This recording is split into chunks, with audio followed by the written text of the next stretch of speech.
పర్టికులర్గా ఎక్కడ మనం జంప్ ఇన్ అవుతామంటే emotions will come in game.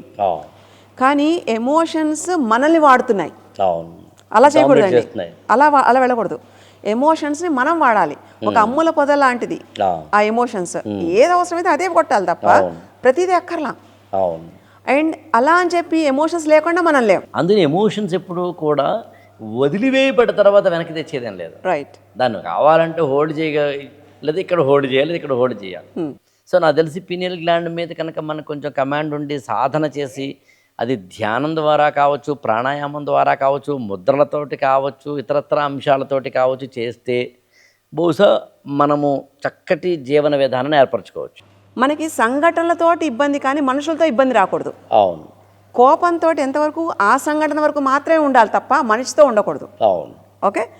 భేదాభిప్రాయాలు ఉంటాయి, వాళ్ళకి ఉంటాయి, మనకి ఉంటాయి. కానీ అవి అక్కడ ఆ పరిస్థితికే తప్ప పర్సనల్గా వెళ్ళకూడదు.